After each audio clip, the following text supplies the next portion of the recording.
All right, we're going to continue in chapter 16 and work on finishing up the chapter in this video. I think we'll get to it. If not, it will be within a slide or two of finishing it up. So, again, I encourage you to put the effort and stay on top of the material at home.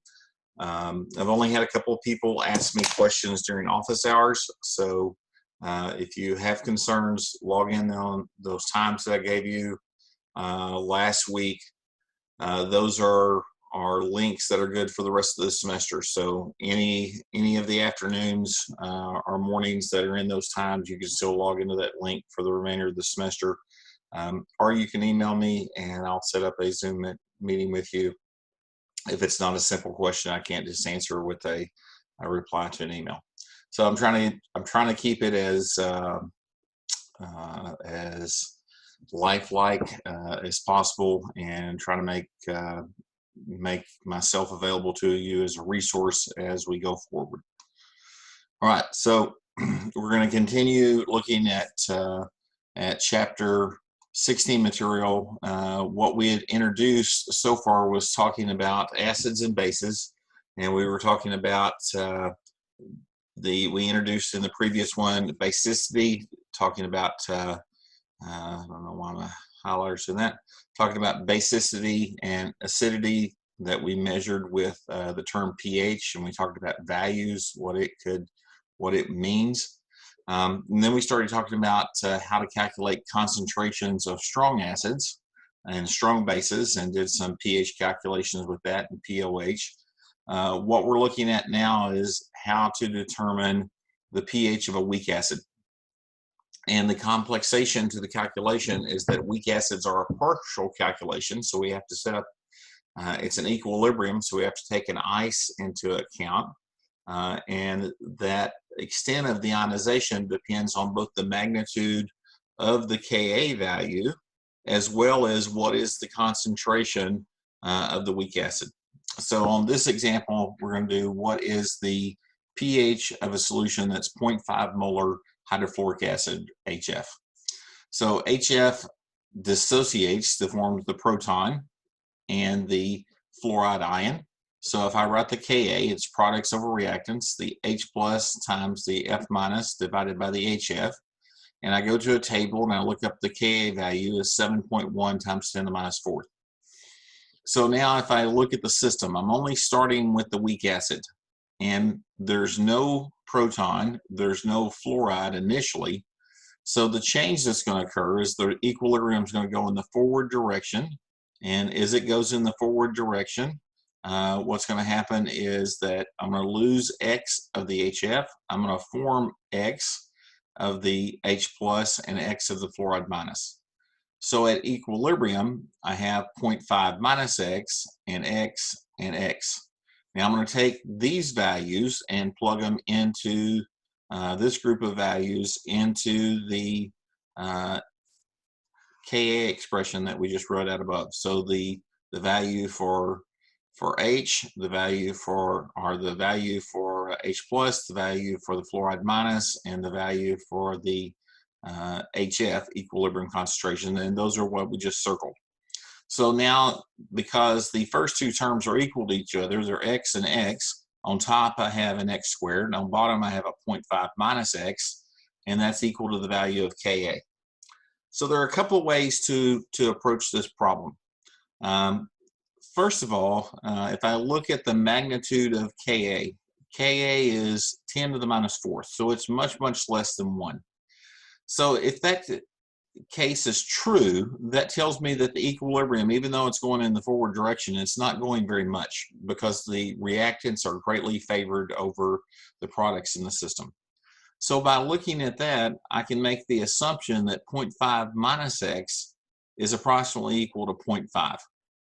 Now, if I do that, that simplifies the system because this is going to be a quadratic equation. I can look at that and I can tell that. And I'd have to solve it with a quadratic equation. But if I make this simplification, it now reduces to X squared divided by 0.5 is equal to the Ka.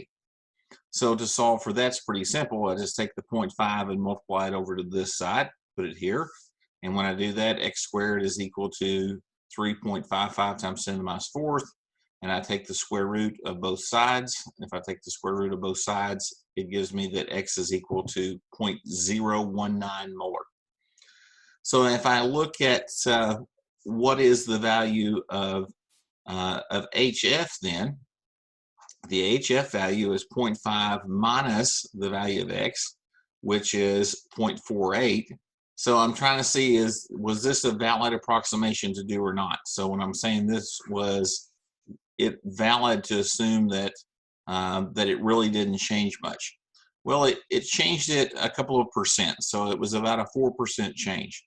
So in this case, I would say that's acceptable, and we're going to talk about what's acceptable in the upcoming pages. So, but when I make the simplification, the H plus is equal to the F minus, which is equal to the value of X, so 0.019 molar.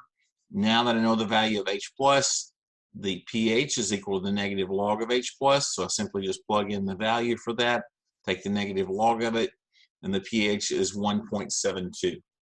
And that's really an acidic system to have a pH down below 2.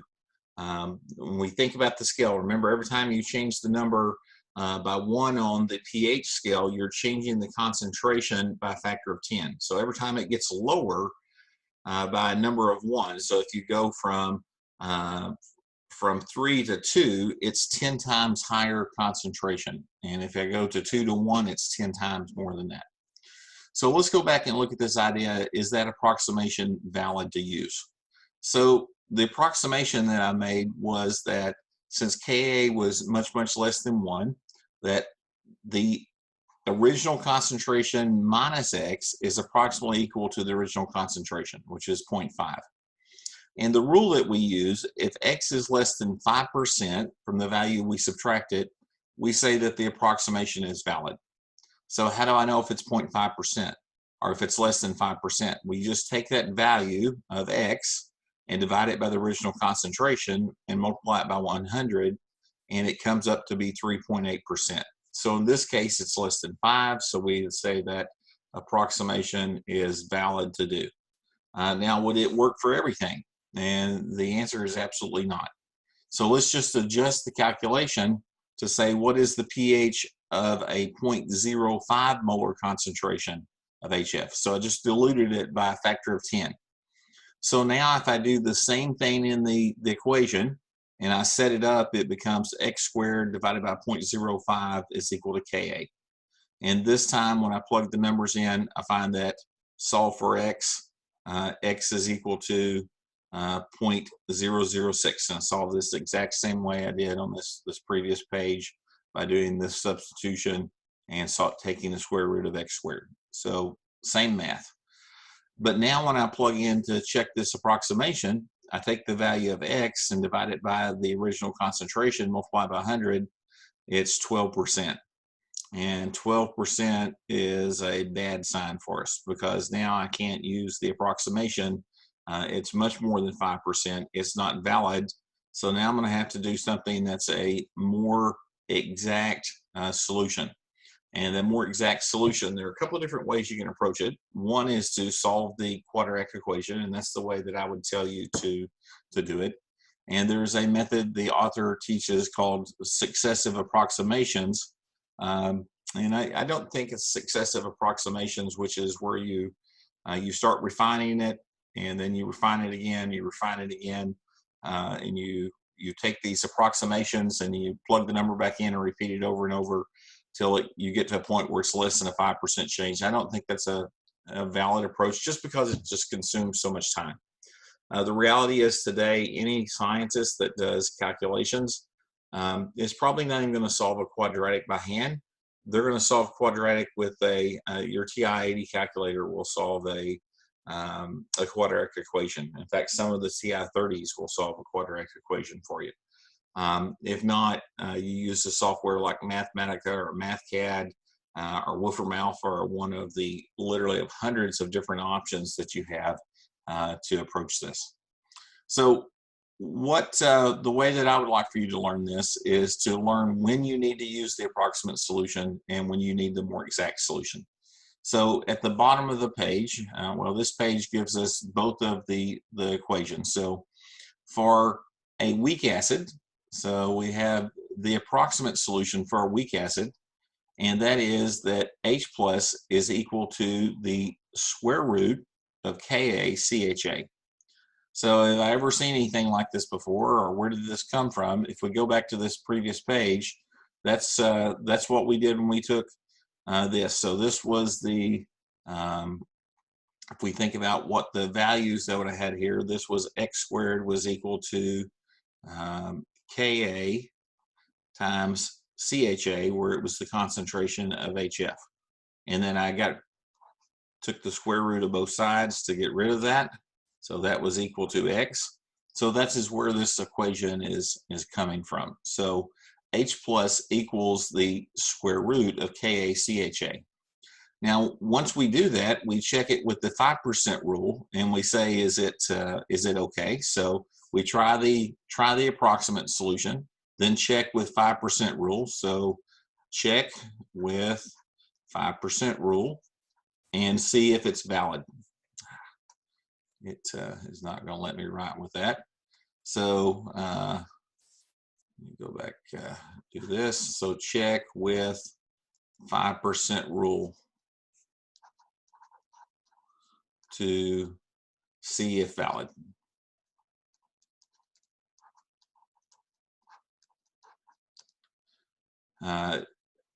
If valid, that means X is equal to the concentration of H plus, and you can do pH or whatever you need to do. If not, so that would mean greater than 5%. Then we got to solve the more exact solution, which is the quadratic. Now, in my upper division courses, when I teach equilibrium, I have my students derive the quadratic equation. A little bit more higher expectation on mathematics, but for y'all, I'm just going to give it to you the same way the textbook does. In the textbook, the author actually derives it. I'm giving it to you. So if I want a more exact solution, here's the more exact solution. H plus is equal to the square root, or is equal to a minus Ka plus the square root of Ka squared plus 4 KaCHA. So all that's underneath in parentheses underneath the square root, and then add those together and then divide it by 2. So that's the more exact solution. Now you could just use this more exact solution every time and it would give you the correct answer. It's just a much more complicated calculation and more prone to get an error in the calculator than using the simple solution. So the way I recommend that you do it is the way that I'm going to teach it is just try the simplified quadratic, check it with the 5% rule to see if it's valid or not. If it's not, then go to the more exact solution with the quadratic. If it is, problem solved. Okay, so next we want to look at how do we treat weak bases. Weak bases, it's the exact same set of calculations. Now what we've done is we convert from the H plus to the OH minus, and for the simplified solution, OH minus is equal to the square root of KBCB, where KB is the base dissociation constant, CB is the concentration of the weak base. So this becomes our weak solution. Again, we check it with the 5% rule, and we'll do some examples of that. And then if I have to solve the more complicated solution, I use the formula at the bottom, which is the quadratic for a weak base. It says that OH minus is equal to minus KB plus the square root of KB squared plus 4 KBCB. And again, those need to be multiplied together before adding them to KB squared. Then take the square root, add it to negative KB, and then divide by 2. And we'll look at some examples of doing those. All right, so here's our first example problem, and we want to find out how to approach this. So I've got a weak acid, and that weak acid is probably a compound you've all taken. This is the structure of aspirin.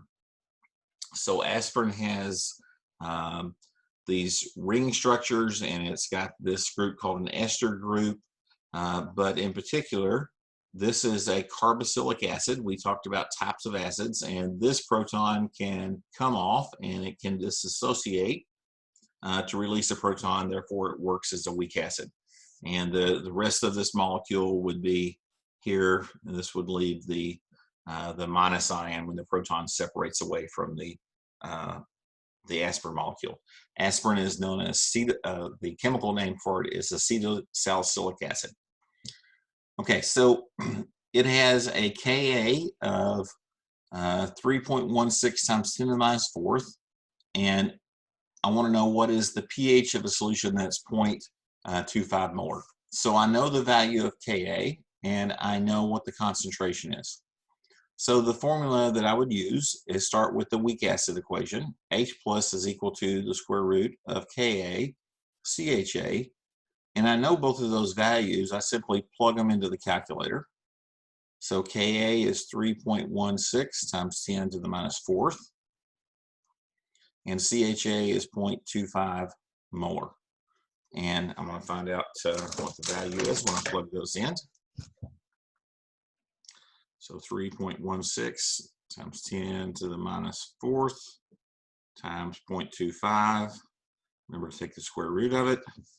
And I get that H plus is 8.89 times 10 to the minus third molar.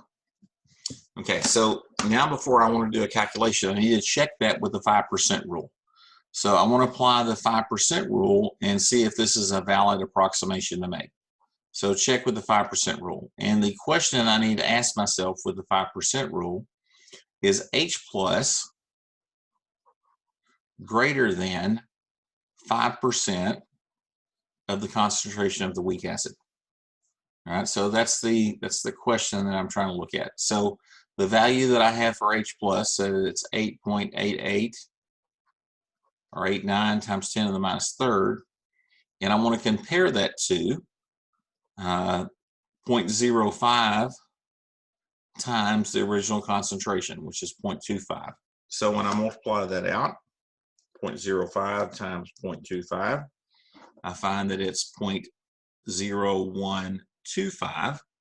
And if I look at the answer to this, the answer is no. So it's not greater than that, and that means that it's valid. So it's less than 5%. So now I can take and say that this is equal to the concentration of the H plus, and I can go directly to the solution to find out what pH is.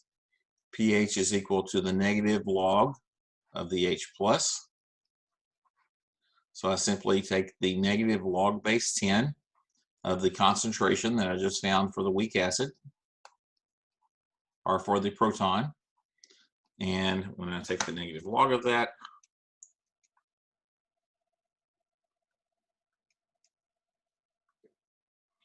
I find the pH of that solution is 2.05.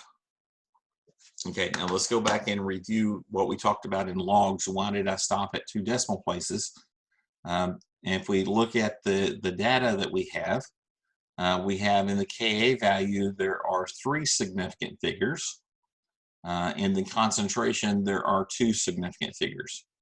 And we had to take those things and multiply them together. So our answer was really limited to 2 significant figures.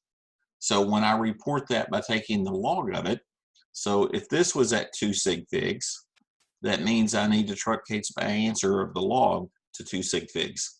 Remember I told you on logs, you count the number of places to the right of the decimal. This is equivalent to 2 significant figures when I take the log of something. So the value would be reported as 2.05. Okay, so that's our first example of calculating the pH for a weak acid. There's several examples that you have in the Mastering Chemistry problem set that you have to do.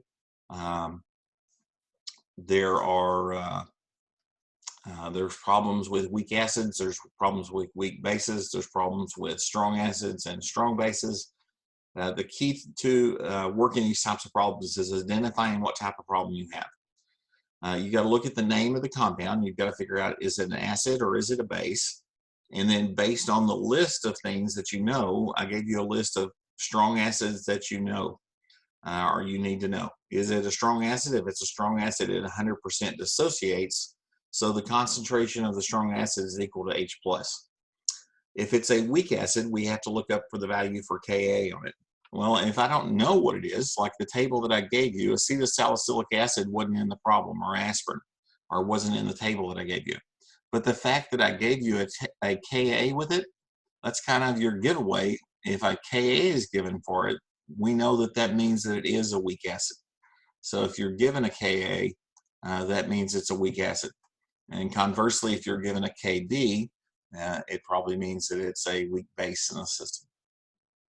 Okay, so we're going to, we'll work several problems like these with the end of chapter problems on Tuesday's lecture, or on Tuesday's working problems. And then we'll look at those, and if you have questions, you can ask them about the Mastering Chemistry as well at that time. So again, I encourage you, as I told y'all we actually started this in class. This problem set's going to take longer to do back before spring break started, I should say, in class. That last Wednesday before spring break. This problem set takes longer than most, so you need to give yourself a minimum of 2 hours to sit down and work this this group of problems with Mastering Chemistry. Don't just start this on Tuesday night and expect to blow through it with ease. Okay, take some work, and you learn these by doing examples. Okay, so when we look at the acid-base properties of ions and salts, we need to look and see when something dissociates as an ionic compound, what is the acidic or basic nature of that salt that forms. So you have a salt, XY solid, and as it dissolves and converts into the aqueous form, the cation and the anion. So do those species have any acid-base properties? Because what we'd like to know, does dissolving the salt in a solution influence the pH of the solution? So soluble salts form ions in solution, and if the cation is a cation of a strong base and the anion of a strong acid, those things don't ionize water, and that means it doesn't have an influence on pH. So what do I mean when I say that it's a cation of a strong base and an anion of a strong acid? So if I look at the example and did something like sodium chloride, all right? So I'll pick on sodium chloride here. So sodium chloride dissociates to form the sodium cation, so the solid, the sodium cation, aqueous, plus the chloride anion, aqueous. So the sodium is the cation of a strong base, so NaOH. The chloride is an anion of a strong acid, HCl. So what that means is whenever these compounds like NaOH dissociate into water, or HCl dissociate into water, it's always 100% in the direction towards dissociation. I'm never going to have the case where those things that are dissociated, that the sodium is going to react with water and form the NaOH. That's not going to happen. The chloride's not going to react with water and form the HCl. So what that means is that this has no acid-base properties. So if I look at what the pH of that solution would be, if I had a solution of NaCl, it doesn't matter how much it would be there. If it were 0.001 molar, or if it were 1 molar, it would still be pH 7, because there's no, as a neutral salt, that neutral salt doesn't have any acid or base properties associated with it. Now, it'd be wonderful if everything was like that, but it's not. So it just depends on what are the substances being dissolved. So if we look at that, the cation of a weak base and the anion of a weak acid dissolved in water, then the system is going to have an influence on the pH of the resulting solution. An example is that of sodium bicarbonate. So sodium bicarbonate solutions are basic when you put it in solutions. Not a lot, but if you take a solution of sodium bicarbonate, the pH comes up to about 8.4. And it doesn't really matter if you take and put a teaspoon of sodium bicarbonate into a cup of water, or if you take and put half a box into a cup of water. It still is going to be about pH 8.4 in that system. All right, now the why is it basic is because the sodium is a cation to a strong base, so it doesn't have any acidic property with it. But the bicarbonate is a conjugate base to the weak acid carbonic acid. So carbonic acid could lose a proton off, and it could form the bicarbonate ion. So this could go in the opposite direction. So here is carbonic acid, and it can lose a proton off and form the bicarbonate ion. So what happens is that if I put the bicarbonate ion in solution, the bicarbonate ion can react with water molecules that's there and form carbonic acid and produce the OH minus, because this is an equilibrium that's both ways. Now, how do I know which way it's what's going to be predominant? It's going to be what is the value of the Ka or the Kb. So the general rule that we use is that anions tend to form basic solutions or neutral solutions. Cations tend to form acidic solutions or neutral solutions. So that's our general rule that we use to identify these things. All right, so when we look at anions that work as weak bases, I gave you the example of the bicarbonate just a moment ago. But anytime that you have an anion going into solution, we can think of it as a conjugate base to an acid. So therefore, every anion is a potential base in the system, but we know if it's a conjugate to a strong acid that it's a base with no strength. So that anion could react with water to form the weak acid and produce the OH minus. So what happens is the stronger the acid, the weaker the conjugate base. So the stronger the acid in the system, the weaker the conjugate base. And the two arrows, just ignore those. They're not supposed to be there. So that was supposed to have been up here, but it didn't write them, and I didn't get them marked out. All right, so what that means are things like the chloride ion, the bromide ion. Those are all conjugates to the strong acids. So they're conjugates to the strong acids in the system. So as a strong acid, that means that these anions, these A minuses, have no strength as a base. So these are strong acids, and these would be the conjugates to them. So those are things with no strength. But what happens if we look at something that is weaker, that's a weaker acid, then the conjugate base has some strength associated with it. Excuse me, I got the hiccups. All right, so we just talked about the example of the chloride ion reacting with water, and then the direction is the arrow is pointing in this direction, in the reverse direction. So it's not going to go in the forward direction at all. But if I look at, we talked about just a moment ago that hydrofluoric acid is a weak acid. And if I look at the fluoride ion, now the fluoride ion could react with water to form HF and the OH minus. So what that means is the fluoride ion has some strength as a conjugate base. So a solution of the fluoride ion would be basic. So if I were to take a solution and make it up of, let's say, something like sodium fluoride, and I put sodium fluoride in water, it dissociates to produce the sodium cation and the fluoride anion, I would expect that solution to have a pH greater than 7, right? So it would be basic in nature. Now, how basic? It depends on what is the value of the Kb for the base in that system, and what is the concentration of that conjugate base that's in the system. All right, so this table kind of puts together the pairings, and it's I'm not going to give you this on the test, so you kind of need to think about learning this. And what it does is compares the strengths of acids to the strengths of base. And the key thing is which direction the arrow is pointing. So the arrows on the left-hand side that talks about the strength of the acid, the arrow is pointing up. So the strongest acids are the things that are going to be at the top. So hydrochloric acid, sulfuric acid, nitric acid, hydronium ion. And it goes into the weak acids, so the bisulfate ion,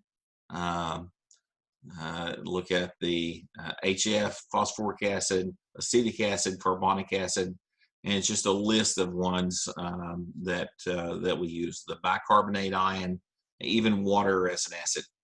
And then you have things at the bottom that are so weak in acid they have no strength, like the hydroxide has no strength as an acid.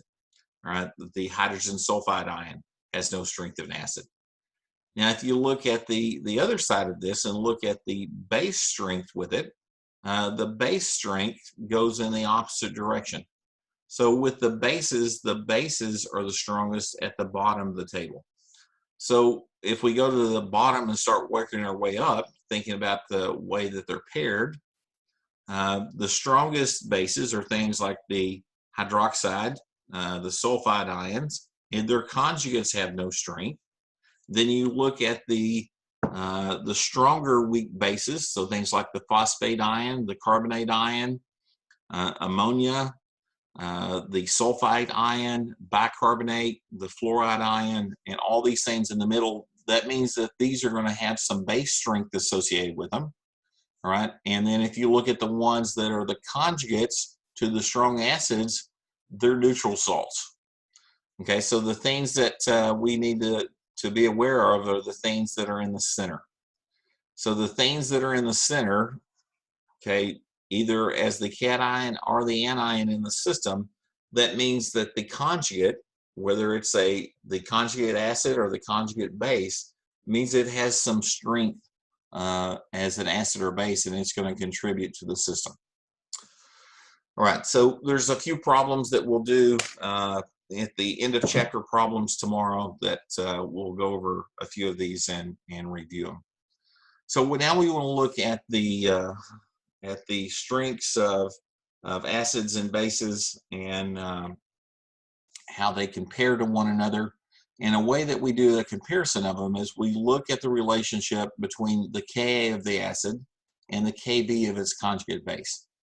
A lot of the reference books only give you values for Ka. Now, Tro, our author, gives you the Kb's as well. And the reason that that usually Ka is given is because there is a mathematical relationship between Ka and Kb. And that relationship is the product of Ka times Kb equals Kw. And we always know what Kw is. Kw at 25 degrees is a fixed value. It's 1.00 times 10 to the minus 14. We talked about that when we talked about the value for the pH. So why are those things equal to each other? So the why of that is that if we take the ionization of a weak acid, H+, and it reacts with water to produce the hydronium and the A-.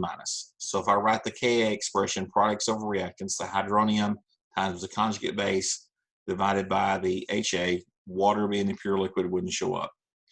And if I look at the converse of that, if I look at the conjugate base reacting with water to form the hydroxide ion and the conjugate acid in the system, again, water wouldn't show up in the expression, but the Kb expression would be products over reactants. So the products are the OH- and the HA. They go on top. The reactants are the A-, that would go down on the bottom. And if I add those two things together, in terms of the equilibriums, I would see that some things would cross out. Now, we just talked about in the previous chapter, if you have things that are on equals or opposite sides, top and bottom, for equilibrium as you put together, you can cancel them out. So I can cancel out the A-. In a similar way, I can cancel out the HAs. So the only thing that I'm left with in this are the two water molecules. So two water molecules. and on the product side, the hydronium ion and the hydroxide ion. So if I look at putting those things together, and it would be the same if I multiplied Ka times Kb. So if I took Ka, that's this expression, Ka, and Kb, this expression, multiplied them out, same way, I'd see that those two things cancel out. The only thing you're left with is the H plus times the OH minus. That's the Kw expression. So the short of it is that Ka times Kb equals Kw. So, and Kw is always known. So if I know one, if I know what Ka is, I can use that to determine what Kb is. Or if I know what Kb is, I can use that to determine what Ka is in the system, because Kw at 25 degrees, and that's the only temperature we're going to consider, is always known in these systems. Okay, so let's do another example problem. So what is the pH of a solution of 0.1 molar acetate? So we've got a concentration of it. And if we're looking for pH, we need to know what is the H plus concentration. So our question is, what type of species is this? So it's sodium acetate. So sodium acetate is the sodium cation, and the acetate is the H2, let's see, H3, C2,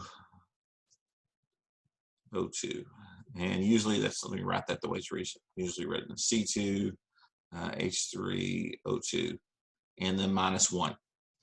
And what we'd have to know is that this is the conjugate, so this is the Cb conjugate base to acetic acid.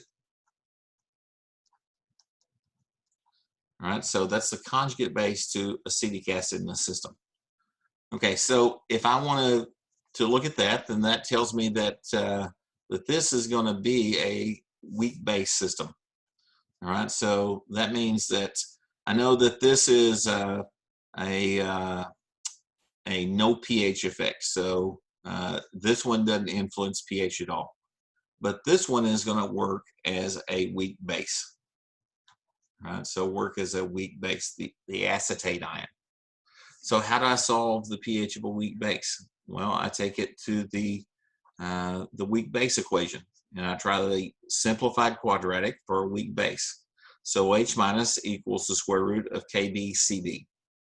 All right, so I know the concentration of this ion, so it's here at 0.1 molar. So I know that portion of it. The question I have is, what is the Cb value?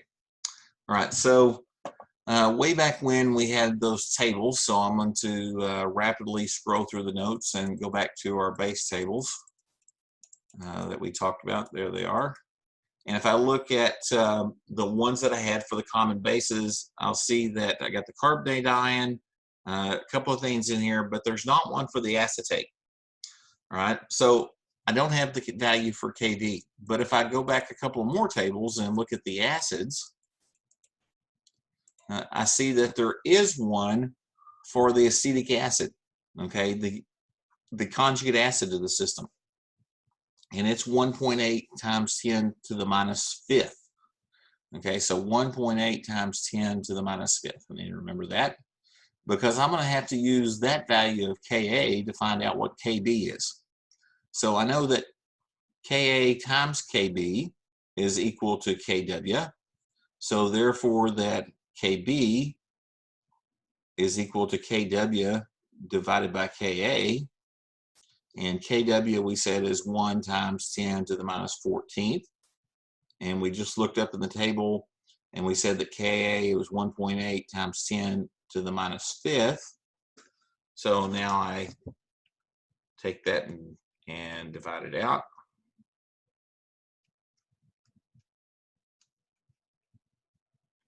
And I find that, that Kb is 5.6 times 10 to the minus 10th.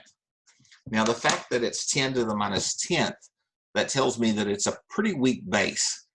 So when this goes into solution, I'm not going to expect the pH to be up at 12 or 13, I'm going to expect the pH to be much closer to 7 because it's such a weak base. The larger this value is for Kb, the stronger it is a base and the higher the pH will go up from neutral. But now I know both things. I know what the Cb was, that's the 0.1, and I just calculated what Kb is, so I can throw this into the calculation. So that Kb is 5.6 times 10 to the minus 10th, and the Cb is 0.1 molar. So I just multiply those out, and it's going to be 5.6 times 10 to the minus 11th. I take the square root, and I get 7.54 times 10 to the minus 6 molar.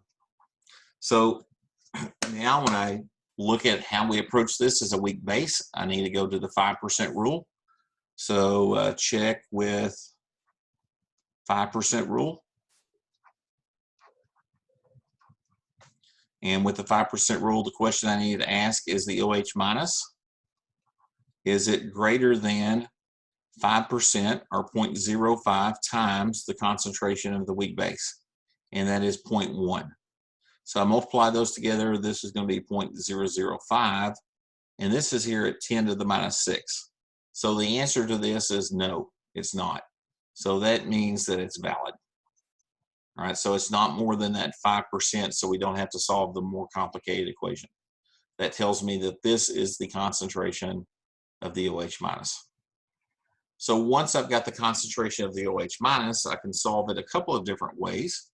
So the way that I'm going to approach it is I'm going to say that POH is equal to the negative log of the concentration of the OH minus, which we just found. So it's the negative log of 7.45 times 10 to the minus 6 molar. So I take the negative log of that, and I find out that it is 5.13. And now we're going to use the rule that we talked about, that pH plus POH add together to be 14. So I'm going to subtract, and I'm going to find that pH is equal to 14 minus POH. And we just found that POH was 5.13. So I subtract that from my 14, and I get 8.87. 8.87. So pH is equal to 8.87. And that's kind of what I expect, because it's pretty close to 7. It's not a tremendously high number. And I know it's, or expect that, because it's a really low value for Kb in the system. All right, so as you're working these end of the chapter problems that I'm giving you, are the quiz problems, go back and look at these examples, look at the examples in the book, or look at the examples that we're doing at the end of chapter problems. You should have examples to understand how to work these questions and still do good on these quizzes. All right, so here was the table of acids that I needed. There was the acetic acid. I didn't remember that I had it on the next page. Another way that we monitor the strength of acids and bases is that we look at the term called percent ionization. So percent ionization is exactly what we were just doing with the 5% rule. It's looking at how much of that parent molecule disassociates or ionizes when dissolved in water. And the way that we calculate it is the percent ionization would be the molarity of the ionized acid divided by the initial concentration of the acid, and then times 100 as a percent. And since the molarity of the ionized acid equals to the H+, this is where it's just like the 5% rule.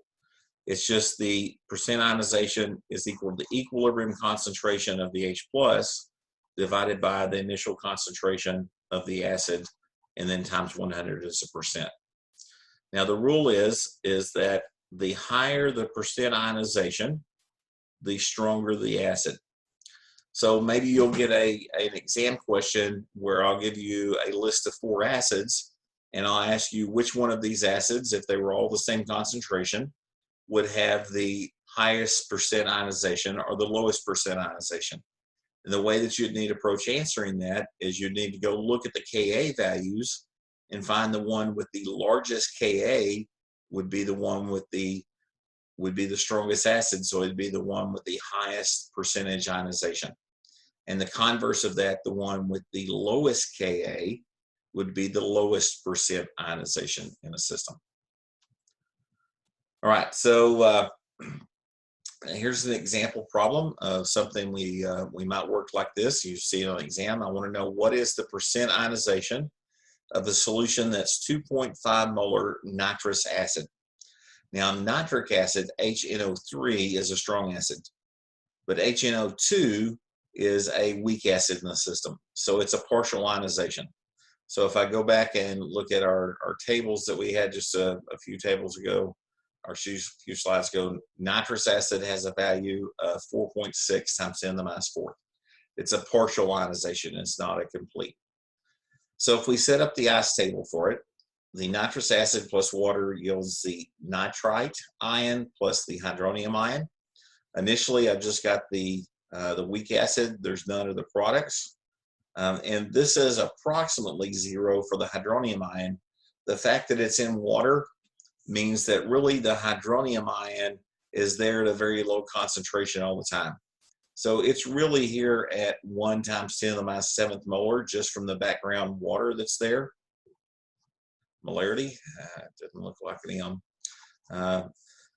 It's there at that low concentration. So, but usually 1 times 10 to the minus 7th is so insignificant we say that it's approximately 0.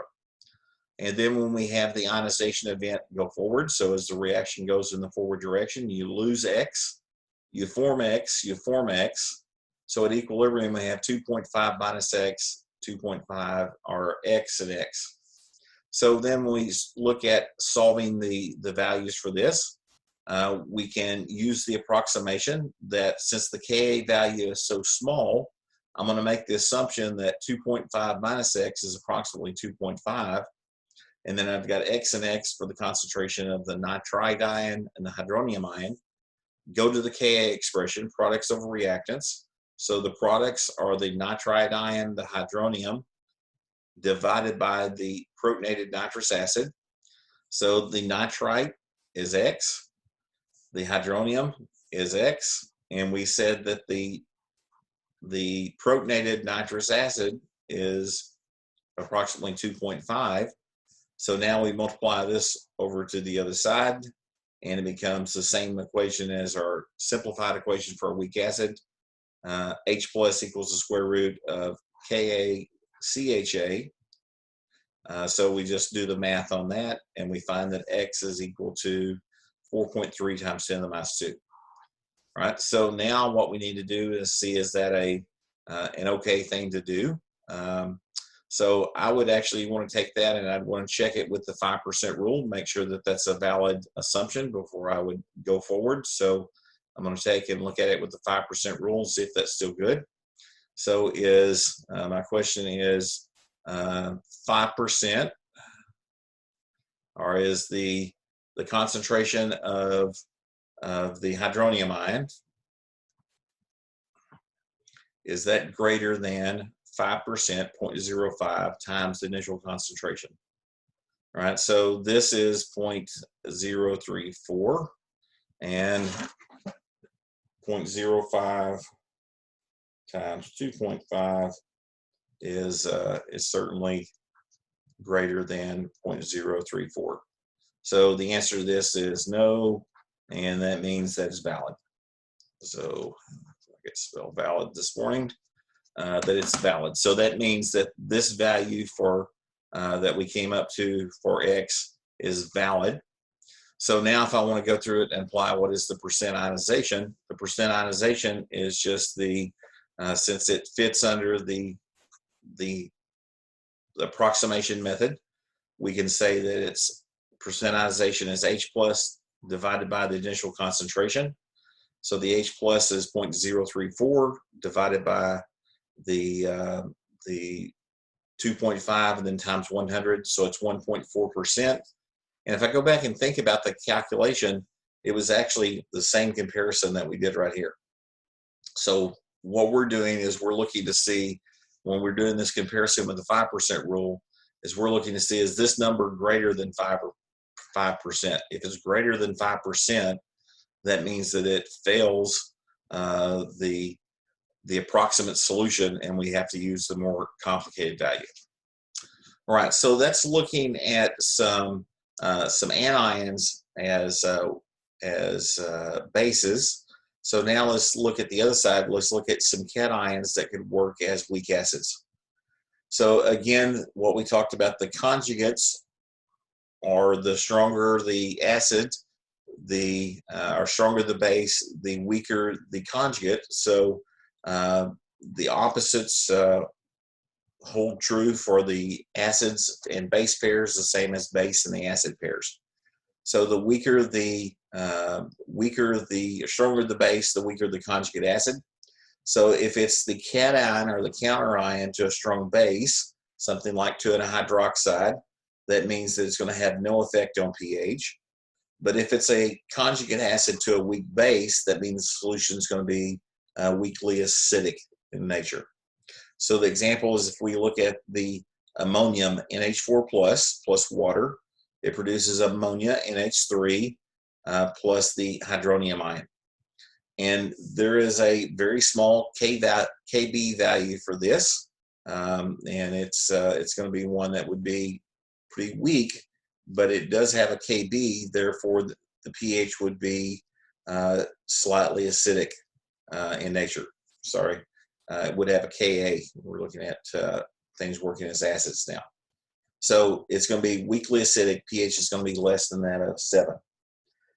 We also have cases where you have a metal cation, and the metal cation is highly charged and it's small. It forms as a weakly acidic solution, and we'll talk about that in the next couple of slides. So, in a common example of something that we deal with is that of aluminum. So, when you have something like aluminum forms a 3+ cation. The 3+ cation will bind with the water molecules, and it will complex to form 6 water molecules bound around it. So you've got the metal cation here in the center, and each one of these oxygens is donating a lone pair, so that all these orbitals for aluminum are not empty. They're actually binding by forming Lewis acids, contributing their lone pairs to the empty orbitals and binding with the water molecule. But what happens is that when it reacts with water, excess water, one of these ions can take and donate its proton to a water molecule. So this represents just an H2O.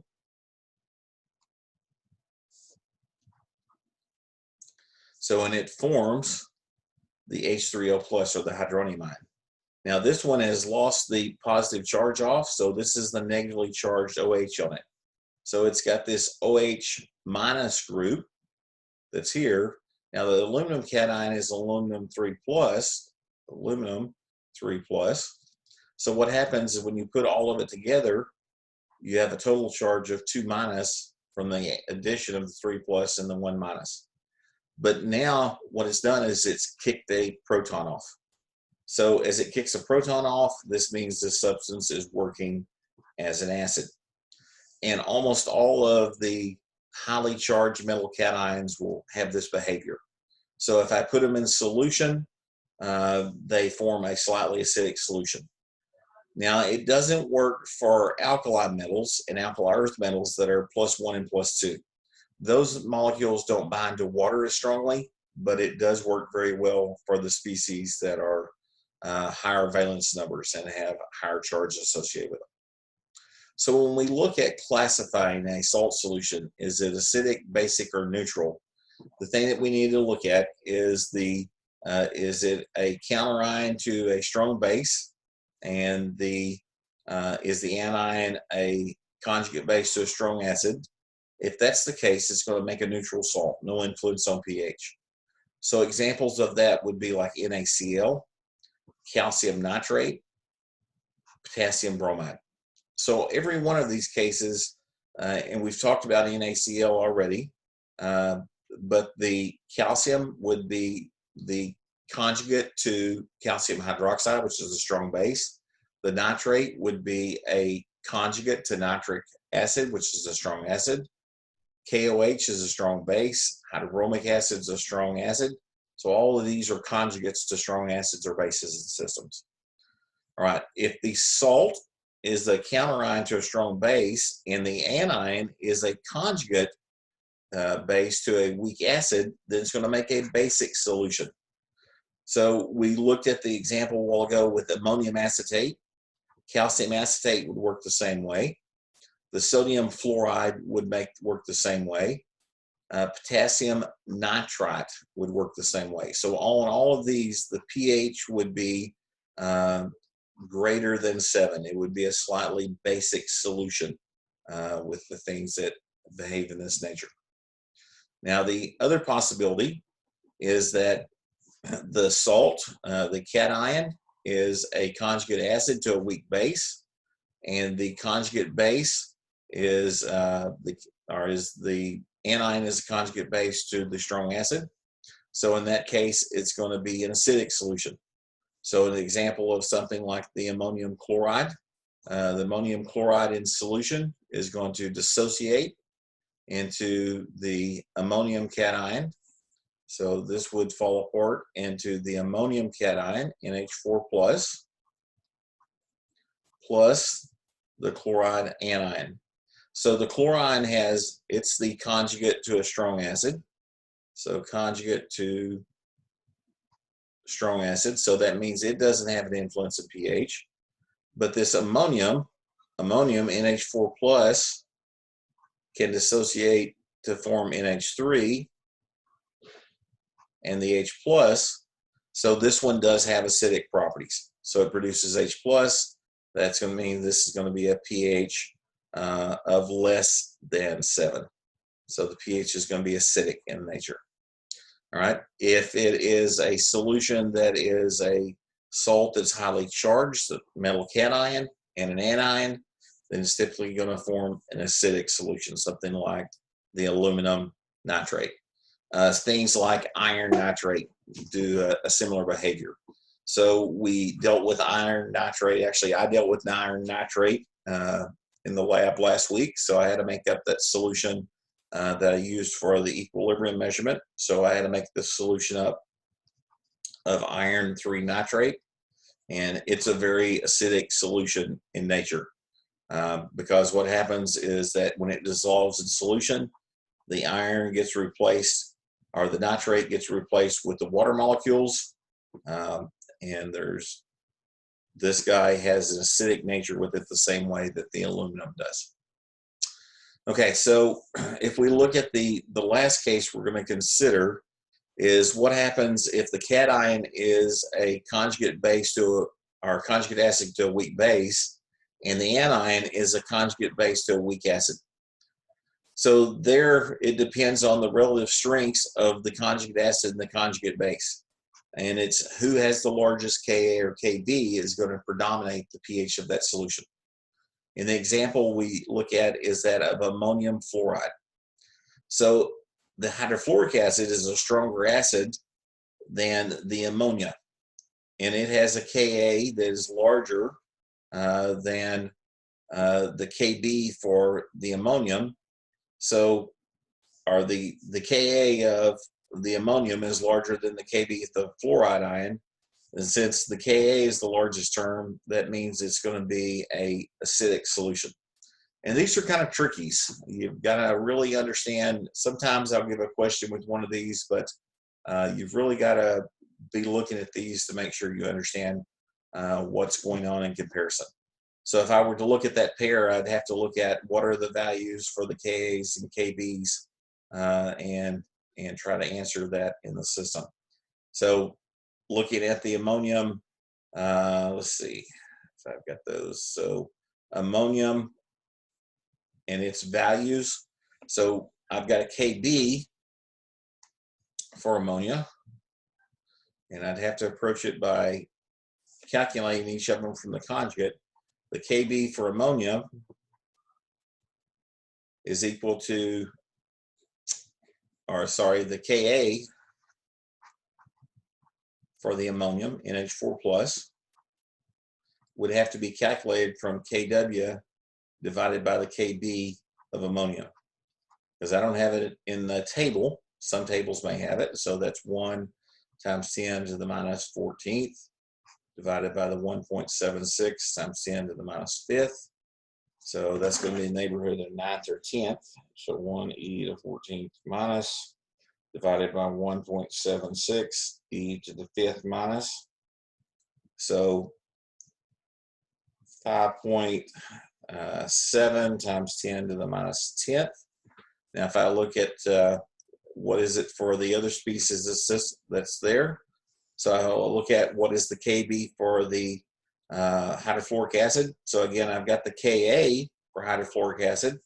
So I need to know what is the Kb for the fluoride ion. So I have to find it from Kw divided by Ka of HF. So it's 1 times 10 to the minus 14th. And 6.8 times 10 to the minus 4th.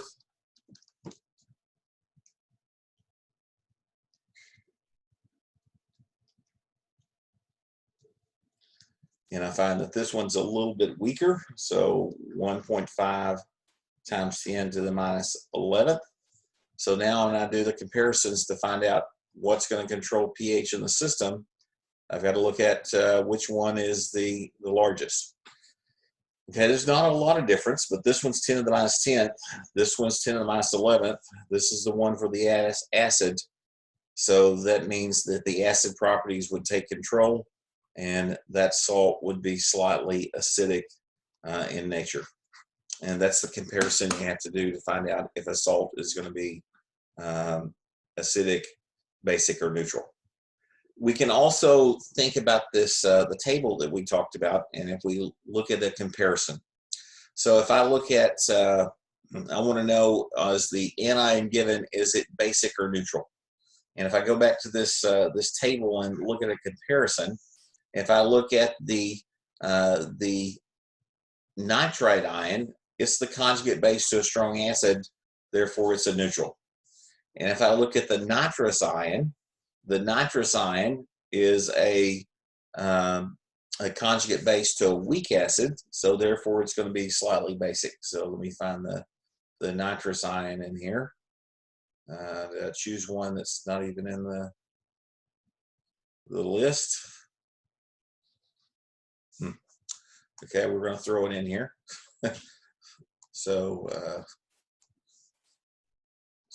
put the weak acid, nitrous acid, and its conjugate is the nitrous ion. So it would show up as something that's going to be basic in nature. All right. One of the last topics we want to introduce in this chapter, and I know I'm running a little short on time, but there's only a few slides left, so I'm going to go ahead and finish those up, is looking at the ionization of polyprotic acids. So when you have a polyprotic acid, so a common example of a polyprotic acid is that of phosphoric acid. That's one that we use in biological systems or talk about all the time. So it can actually lose off 3 different protons. All right, so it can lose off the first proton to form dihydrogen phosphate, and then it can lose off a second proton to form monohydrogen phosphate. That's a 2 minus. All right, and then finally it can lose off its final proton to form the phosphoric or the phosphate ion 3 minus. So no protons on it. So when we look at these ionization events that occurs, typically they occur in steps. So each one of the loss of the protons has a separate Ka value for it. And the one that's going to be the most acidic is the loss of the first proton. So that would be this ionization step. And that's described by Ka. So this one would be describing Ka1. And then the loss of the second proton would be weaker. It's described the loss by Ka2. And finally, the loss of the last proton would be described by Ka3 as the weakest. And generally, what happens with most types of acids, like phosphoric acid, is that the values for Ka are separated so far apart that the ionization of the next proton doesn't occur to any extent that it influences the ionization of the previous. So what that's saying is that if I had a solution that's just phosphoric acid, I could treat this as a monoprotic acid and describe it with just Ka1. And if I had a solution that was just the phosphate ion, right, and it goes into water, I could treat this as just the weak base, and it would be picking up the single proton, and I don't have to consider the other species. Now, if I had something in the middle, it's a little bit more complicated. So if I start with this solution, a different color pen, if I start with this dihydrogen phosphate, it can work to accept a proton on or lose a proton off, so it can go either way. And so we talked about things that can work as either an acid or a base. We call those amphiprotics, and this is an example of an amphiprotic. Now, that's most of the times it works that simple. Now, there are some things in nature where it's not that easy. So things like citric acid, if we look at the Ka values for citric acid, the first two ionization steps are very close to one another. So even though it's a weak acid, the loss of the first two protons almost occurring simultaneously. And that becomes a more complicated calculation. We'll save that one for a different class. All right. In most of the pH problems, we just consider the first ionization step, like the examples I showed you above. An example where we don't is something like sulfuric acid. And with sulfuric acid, what happens is we have to look at the fact that the loss of the first proton is strong. And then we look at the second ionization as being the partial, treating it as a weak acid. So, and that's, we can do that as long as the second ionization is small enough we don't have to worry about it. So table 1610 is a table that lists some of the common polyprotic acids and some of the values for them. So one of those is sulfuric acid, H2SO4. The first Ka is strong. The Ka2 is still pretty strong. It's a very strong weak acid at 10 to the minus 2. If we look at the next one, is oxalic acid. So oxalic acid has two ionizable protons. These are two carboxylate groups back to back. The Ka1 is 6 times 10 to the minus 2. The Ka2 is separated by 3 orders of magnitude. It's 6 times 10 to the minus 5th. Now, sulfurous acid is very similar to sulfuric acid, but it's H2SO3, and it's Ka1. It's a weak acid. It's 1.6 times 10 to the minus 2. And the loss of the second proton is well separated. It's 6.4 times 10 to the minus 8. If we look at phosphoric acid, the example we were just talking about, its Ka1 is 7.5 times 10 to the minus 3. Ka2 is 6.2 times 10 to the minus 8. And Ka3 is 4.2 times 10 to the minus 3. So all three of these proton losses are clearly separated from one another. Now, citric acid, I just mentioned earlier, is not. So citric acid is a common acid found in many fruits. It has 3 ionizable protons. But if I look at Ka1, it's 7.4 times 10 to the minus 4. Ka2 is just a little bit less than that. It's 1.7 times 10 to the minus 5th. And then finally, Ka3 is separated by a little bit at 4 times 10 to the minus 7th. And there's some other examples with ascorbic acid and carbonic acid. Carbonic acid is a common one. Ascorbic acid is commonly known as vitamin C. Hopefully you're taking your vitamin C daily. That might help you out with the issue with the virus going around, certainly with the flu, but we don't know 100% on that. But carbonic acid is the first Ka is 4.3 times 10 to the minus 7th. The second Ka is 5.6 times 10 to the minus 11th. Okay, so when we look at the ionization of a strong acid like sulfuric acid, so what happens with sulfuric acid is we put it in water, the first event is 100%. So its value is strong. So when we go back and look at that table, it was strong. It wasn't a Ka listed for Ka1. It's 100% in the forward direction. But then the partial ionization occurs with the loss of the second proton, and it has a Ka of 1.2 times 10 to the minus 2, which is still a strong weak acid in the system. But when we think about this ionization, typically because it's so large, we have to take it into account. Because the first ionization is complete, we can make the assumption that the concentration of H2SO4 is equal to the initial concentration of the bisulfate ion, which is going to be the same as that of the proton. So both of these things are going into solution. So we take that into account and then go forward and look at that to calculate the second Ka when we go to the ice table. All right, so when we look at an example of a polyprotic acid, this is the example of so something that's a triprotic. This is citric acid that we talked about, and its Ks are separated from one another. And if we look at that dissociation, and we look at the loss of the first proton and lose this first proton off, treating it as a Ka1, its value is, sorry, this is not citric acid. I gotta go back and see what acid I've thrown in here. Ascorbic acid, sorry, this is vitamin C. So I look at the loss of the first proton in ascorbic acid, and its contribution to pH and the proton is 2.8 times 10 to the minus third. And if I look at the second proton, it's much, much weaker. So it has a Ka value at 10 to the minus 12th. So that means its contribution to pH is going to be much weaker. Even though it can lose this second proton off, the contribution is terribly small. It's 1.6 times 10 to the minus 12th. So the total contribution to the hydronium ion is the addition of both ionization steps. But what I see is this one's 10 to the minus third, this one's 10 to the minus 12th. It's as if it doesn't exist. So all of the total pH comes from, our contribution from pH comes from the first ionization step.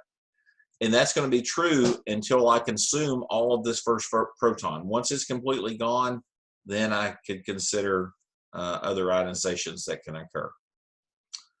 All right, when we look at binary acids and think about the strength of binary acids, we need to think about how they're going to behave in terms of where they fit in the periodic table. So what happens is that the greater electropositive that we have for the H plus and the greater the electronegative we have for the chloride ion, the more acidic the bond is. So we look at that by looking at electronegativity. So electronegativity was the pull that we wanted to have on an electron pair. So we see that we have increasing acidity as we go from 6A to 7A, going left to right in the periodic table for acids. And then as we go down the table, we see that things become more acidic because the electronegativities get greater as we go down. All right, so if we look at binary acids going left to right in the periodic table again, they're going to be stronger and stronger and stronger. If we look at going down the column, so going down the column, the further and further you go down the column, the stronger and stronger the acids are going to be. All right, so the last topic we like is that of oxyacids, and we've got 6 or 7 slides. I know I'm pushing the time limit here, but I'm going to go ahead and throw these extra in just so I don't have to make another video that's a few minutes long. All right, so when we look at oxyacids are things that have an oxygen connected to a hydrogen that's being released in the background. And what happens is the more electronegative the atom Y is, the stronger the oxyacid. So when we look at oxyacids and compare something like the chloride ion is a more electronegative than the iodo ion, because as you go further down the periodic table, the electronegativity gets small.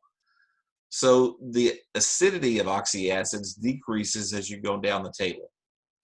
It's the same trend of the binary acids. And what happens is it weakens this OH bond. Another way we can look at it is the oxidation number of the central atom. So the larger the oxidation number of the central atom, the stronger the oxyacids. So if we look at carbonic acid, it's a stronger acid than the boron in boronic acid. Why? Because it has a higher oxidation number. So what happens with oxyacids is that the acidity increases as you go across the periodic table to the right. It's the opposite of what we had with the binary acids. And we also see the trend is that the more oxygens we have attached, the stronger the oxyacid. So what happens is the more oxygens that are there, it weakens the bonds and it polarizes the OH bond. So something like HClO3 is a stronger acid than HClO2. And if we did a comparison, just another one in that series, if we look at HClO4, which is one of the strongest acids, perchloric acid, it's stronger than either of them in the system. All right, so we can look at this by comparison of bond energies to tell us on the strengths of acids. So looking at first some of these halogen acids, these binary acids. So if we look at the bond energy of HF, it's stronger compared to the HCl and the HBr. But the fact that it's a stronger bond means it wants to hold together tighter and doesn't release it, so it makes it a weak acid. Where the other bond energies are weaker, that makes those strong acids in the system. And if we look at the relationships with electronegativity, what we see with the electronegativity difference with the atom Y, for iodine it's 2.5, for bromine it's 2.8, for chlorine it's 3.0, so probably don't have all those memorized from earlier in the semester. And if I look at the values for Ka, it's 10 to the minus 11th, 10 to the minus 9th, 10 to the minus 8th, that they increase the strength of the acid as you're going down and looking at larger values for the electronegativity. All right, looking at the relationships for the number of oxygens around the central atom. So we just talked about this one. Perchloric acid is strong. Chlorous acid is a little bit weaker. Its Ka value is 1. It's still a very, very strong weak acid. Hypochlorous acid is even weaker, and if we look at the bottom example with 1 oxygen, it's substantially weaker in the system. Okay, so the last concept we want to just briefly introduce, and you'll talk about this a lot more in inorganic chemistry, is the concept of a Lewis acid and a Lewis base. So a Lewis acid and Lewis base look at transfers of electron pairs instead of the transfer of a proton. And by definition, a Lewis acid is a lone pair acceptor, and we give it the name an electrophile. And a Lewis base is a lone pair donor. We give it the name a nucleophile. And the thing about Lewis acids and Lewis bases, there doesn't have to be any proton around. It's just looking at the gain or loss of electron pairs. So things that work as Lewis acids are things that are electron deficient. So that could either be from being attached to an atom that's electronegative, or that it doesn't have enough electrons to fulfill its octet. So those are classic Lewis acids, things like boron that commonly doesn't have an octet around it. Also things that have empty orbitals, like many metal atoms. So many metal atoms have empty orbitals from the electron pairs surrounding them. So those are things that make classic Lewis acids. So even a hydrogen atom is a good example, because a hydrogen atom, or the hydronium proton, loses its one electron off, now that 1s orbital is empty. There's no electrons surrounding that nucleus. So it's a classic Lewis acid. I mentioned the boron and boron trifluoride. It's got an empty 2p orbital and an incomplete octet. And I mentioned the metals. So small metals that are highly charged, they typically have empty orbitals that can bond to electrons. So those are all classic things that work as Lewis acids. So Lewis bases are going to be things that have lone pairs of electrons that they can give away or they can share with another atom. So to be a Lewis base, it has to have this lone pair that it can donate. So when I say donate, it means it can't be involved in its own bonds. Okay, so it has to be on an external atom or terminal atom in the system, and it's got these lone pairs out here. So when we look at anions, anions are better Lewis bases than neutral atoms. So if we look at the nitrogen atom by itself, if we look at the nitrogen atom with a negative charge on it, it's a better Lewis base. And generally the rule that we see is the more electronegative atom, the less willing it is to become a Lewis base. So if we look at something that the electronegativity of oxygen is fairly high, it's 3. And if we look at that of sulfur, it's 3.5. We look at that of sulfur, it's a little bit lower at like 3.2. That it's less willing to work as a base in the system. So the most common example we use for a Lewis base is the example between that of ammonia. And ammonia has nitrogen with a lone pair on it. And you look at boron trifluoride, which boron trifluoride has 3 things bound around the central atom. So it's boron, my pen's smaller, and then it's got these 3 fluoride ions that each have an octet around them. But then this lone pair of electrons, there's nothing there. It's an empty orbital.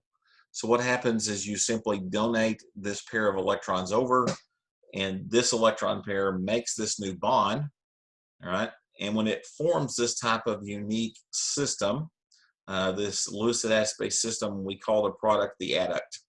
So this combination is called the adduct.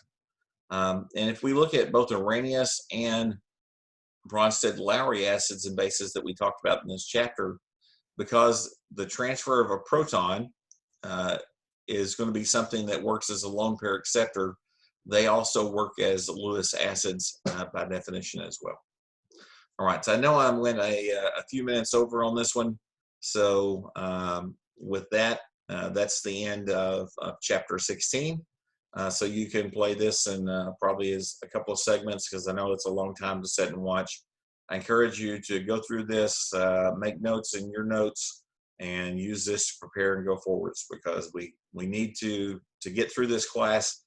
Most importantly, almost all of you said that you want to take the next sequential class. So you want to go through and take a different, you want to take either biochemistry or organic or both. We've got to get you prepared for that. All right, so that's the end of chapter 16.